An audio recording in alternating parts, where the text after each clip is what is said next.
সম্প্রতি কুমিল্লায় আব্দুল হাই কানু নামে এক বীর মুক্তিযোদ্ধার গলায় জুতার মালা পরানোর ভিডিও ভাইরাল হয়েছে।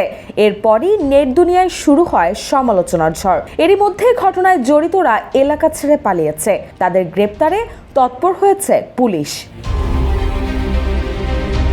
স্থানীয় একাধিক সূত্রে জানা গেছে, বীর মুক্তিযোদ্ধা আব্দুল হাই কানু চৌদ্দগ্রাম উপজেলার বাতিশা ইউনিয়নের লুদিয়ারা গ্রামের বাসিন্দা। স্থানীয় পুলিশ জানিয়েছে, লাঞ্ছিত হওয়া মুক্তিযোদ্ধা কানু হত্যা মামলার চার্জশিটভুক্ত আসামি। এছাড়া আরও কিছু মামলা আছে তার নামে। এর আগে কানু আওয়ামী লীগের রাজনীতির সঙ্গে জড়িত ছিলেন। উপজেলা কৃষক লীগের সাবেক সভাপতি ও কৃষক লীগের কেন্দ্রীয় কমিটির সদস্য ছিলেন এই মুক্তিযোদ্ধা। করেছেন এমপি নির্বাচনও। শুধু তাই নয়, নিজ দল আওয়ামী লীগের সাবেক এমপি নির্যাতনের অভিযোগ সহ হত্যা ও ৯ মামলার আসামি হয়ে ঘরছাড়া হন 10 বছর আগে।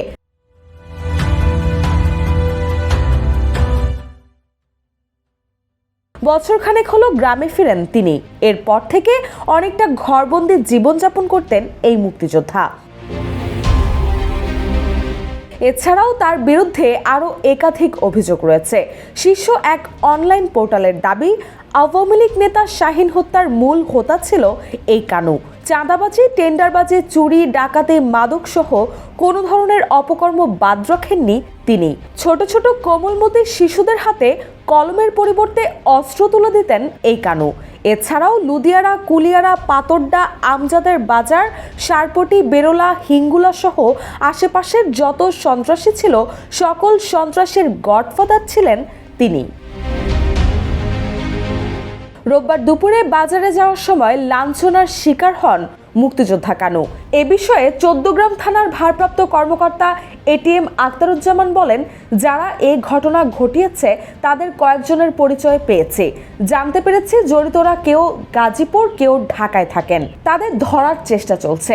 তবে ঘটনার 24 ঘন্টা পার হলেও পুলিশ এখনও কাউকে আটক করতে পারেননি। এদিকে এই ঘটনায় তীব্র নিন্দা জানিয়েছে প্রধান উপদেষ্টার প্রেস উইং। সোমবার সকালে এক বিবৃতিতে এই নিন্দা জানানো হয়। বিবৃতিতে বলা হয়, এরই মধ্যে পুলিশ ও স্থানীয় প্রশাসনকে ঘটনা তদন্ত করে দোষীদের আইনের আওতায় আনার নির্দেশ দেওয়া হয়েছে। বিবৃতিতে আরও জানানো হয়, কানুর বিরুদ্ধে হত্যাসহ 9টি মামলা রয়েছে বলে পুলিশ জানিয়েছে। তবে আমরা সবাইকে আইন নিজের হাতে তুলে নেওয়া থেকে বিরত থাকার আহ্বান জানাচ্ছি।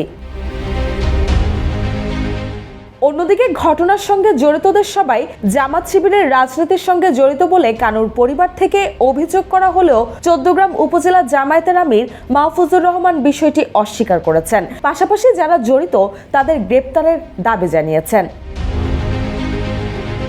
রুশা সুর, জয় জয় দিন।